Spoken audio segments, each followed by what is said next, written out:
Hello les criquets, j'espère que vous êtes en forme. Aujourd'hui on aborde les sujets qui fâchent et qui dérangent. Je vais vous parler de my unpopular opinion. Vous le savez, je n'ai pas toujours la langue dans ma poche et quand quelque chose me dérange, j'hésite pas à le dire. J'ai aussi un avis qui est parfois à compte courant, donc on va voir tout ça ensemble. Avant de débuter, je vous invite à vous abonner à ma chaîne YouTube et à activer la cloche des notifications, comme ça vous restez des criquets bien informés. Alors vous êtes prêts? Générique, c'est parti!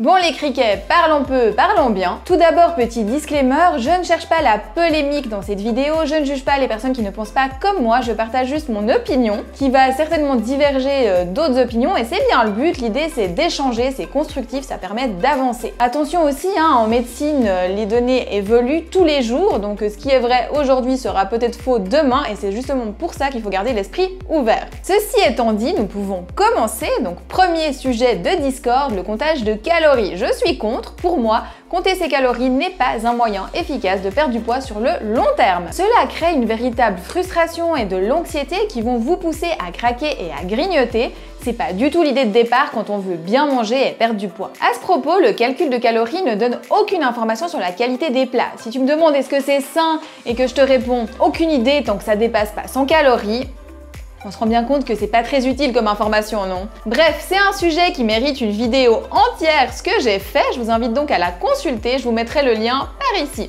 Deuxième avis impopulaire, les protéines. Et oui, je vous ai dit, je ne vais pas me faire des amis dans cette vidéo, mais c'est pas le but, j'ai 2-3 choses à vous dire sur les protéines, on y va. Si vous mangez de manière saine, équilibrée, que vous êtes en bonne santé, votre besoin en protéines est largement couvert. Vous n'avez pas besoin de compléments en protéines, de shakers et tout. Et oui les criquets, les protéines en excès ne servent à rien si ce n'est à fatiguer votre organisme et vos reins par la même occasion. Le besoin en protéines s'élève à 0,8 g par kilo de poids de corps, ce qui représente 30% de votre assiette. Bien sûr, on peut augmenter un petit peu l'apport si vous faites beaucoup de sport, mais selon les recommandations des organes officiels, il n'y a pas besoin de plus. D'ailleurs, vous pouvez aller consulter les sites du gouvernement à ce sujet. Je terminerai sur ce point, les criquets, pour vous rendre attentifs. Le corps a besoin de tous les nutriments pour bien fonctionner. Si vous décidez de supprimer les glucides ou les lipides pour rajouter des protéines, vous allez avoir des carences. Bon, arrêtons avec les protéines, on entend beaucoup de choses sur le sujet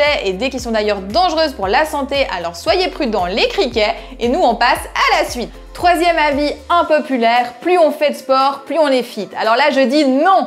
Les criquets, c'est quelque chose qui arrive de plus en plus souvent en coaching. Je découvre que vous faites énormément de sport jusqu'à l'épuisement et à côté, vous êtes hyper strict sur l'alimentation. Votre corps est en manque de nutriments, votre métabolisme est en mode survie. Vous ne récupérez pas car vous ne vous accordez aucun repos, vous n'avez pas de résultats, bref, c'est la catastrophe. Stop, faire du sport, c'est important, c'est bon pour la santé, mais pas n'importe comment les criquets. Respectez votre corps, c'est important de se challenger, d'aller chercher des limites, de se dépasser, mais attention, on n'est pas des sportifs d'élite, on n'a pas des coachs, des physios, des masseurs en permanence derrière nous pour surveiller nos efforts et notre récupération. On n'est pas non plus des entraîneurs de fitness qui passent leur journée à la salle, ce n'est pas notre métier les criquets. Et puis un jour de repos, ce n'est pas être paresseux, bien au contraire, c'est laisser le temps à son corps de récupérer, à la fibre musculaire de se reconstruire plus forte, aux réserves de glycogène de se re-remplir pour être plus performant lors de votre prochaine séance. Personnellement, les jours de repos, je les utilise pour faire des activités plus douces comme la marche à pied ou le yoga. Ensuite, psychologiquement, ce n'est pas bon d'être toujours dans la recherche de performance dans l'effort. Ça génère du stress et de l'anxiété et ça, c'est pas bon pour votre santé. Ce stress a aussi un impact sur votre sommeil et sur votre santé en général et ça a un impact direct sur